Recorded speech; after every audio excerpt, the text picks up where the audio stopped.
Long time no see. Today is quite an interesting day because it's kind of unusual for us today. Recently, as you know, I bought myself a VR. So we're gonna look through Firewall Ultra.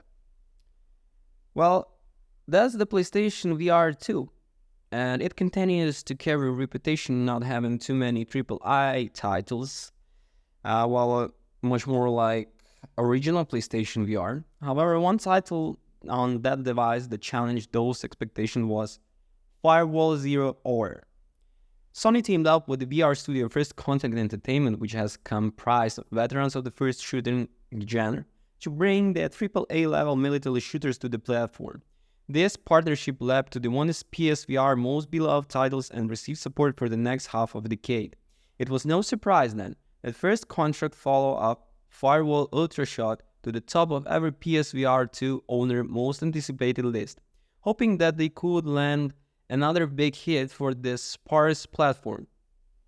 While I can say, for the most part, that Firewall Ultra delivers similar thrills for the PlayStation VR enthusiast, offering high-quality visuals that make use of PSVR2's unique capabilities, intense combat scenarios, and hilarious social encounters, a combination of odd design choices and a lack of growth in certain areas or its predecessor hold it back from the potential new entry could offer. Firewall Ultra is a tactical competitive shooter that puts players in a squad of 4 focusing on coordination, communication, and environmental perception, and a selection of different equipment to either protect or acquire valuable intel. Those who have played any Search and Destroy modes, Rainbow Six Siege, or the original Firewall will feel right at home when it's the PvP mode. Players can customize weapons loadout with the various weapons, attack, perks, and equipment, which are then assisted to a contractor, each with unique skills that players adapt to their playstyles.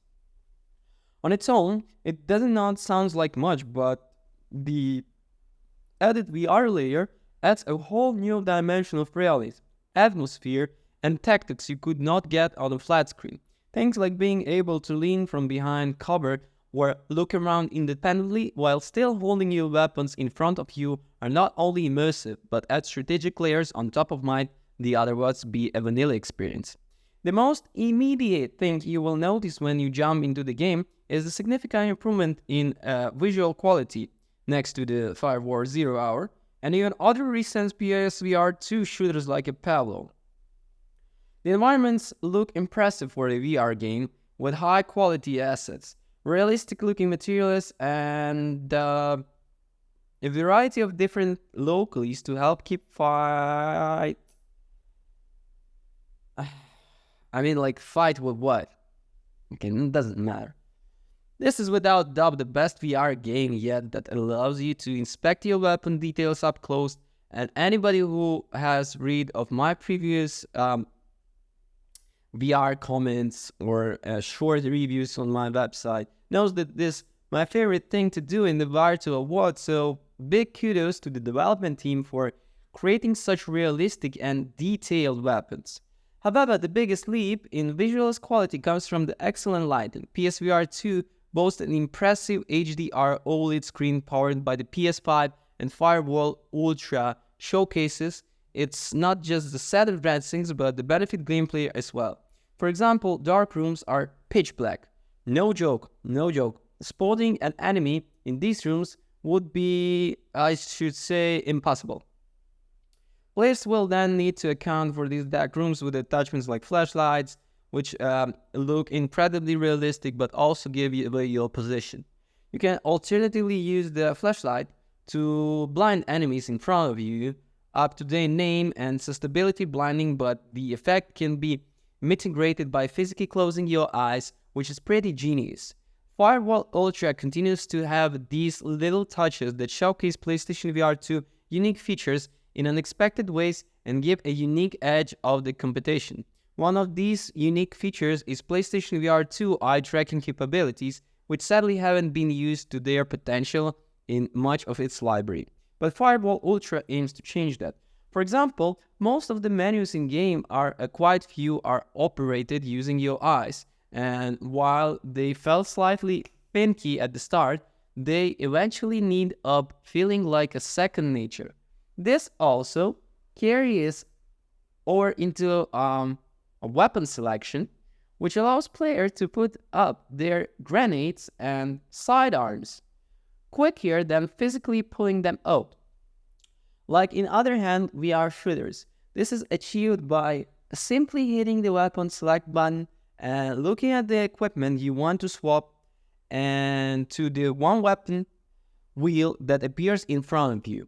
This is going to be a preference thing for the most part, as some might prefer the more immersive method of physically reaching and pulling out for desired weapon, but if you want to focus solely on the in-game action, the streamlined weapon selection option means you are not finding that accidentally pulling out a grenade instead of your weapon. The eye tracking also plays into aiming. Well, for example, the trajectory of grenades you throw is determined by where you're looking. While I think it works better for me as someone who sucks at throwing anything, it might be a little uncanny for some when they press a button watch the grenade launch whenever they have a chance to blow the things up. Well, I like Firewall Ultra a lot, but I want to love it. It plays things most safe by sticking with what worked in original old gameplay level. You can absolutely expect the same intense and highly coordinating tactical gameplay with some smart enhancement, including utilization of sense controllers, unique features, implementation of intuitive but non-intrusive eye tracking technology, and using the power of PS5 to push the visuals to another level. However, as it's been 5 years since its preceded, and I expect a lot more modes and game types from this new iteration, PlayStation VR 2 is already lacking in exclusive AAA content, and when the content they have is lacking, it's almost demotivating to expect anything from Sony soon. Since this was supposed to be their big post-launch, high-profile title, additionally, the one element that made the original game so unique and so special is now absent from the game. And while it is likely something out of the developer control, it does not make the pill easier to swallow. First Contact does have an excellent history of supporting its games and with a vocal Firewall community. I suspect many of the issues I have laid out will be addressed and eventually turn Firewall Ultra from a game I really like into a game I really love. Let's start with this mode. Shall we, guys? Thanks for watching. Don't forget to comment, rate, and subscribe. Also, I should mention the bat. So it's cosmetic glitches. I should say that sometimes the aim controller was a bit laggy and lacking of the content. And that's it. Yeah, thank you for watching. Don't forget you guys to comment, like, and subscribe. Peace.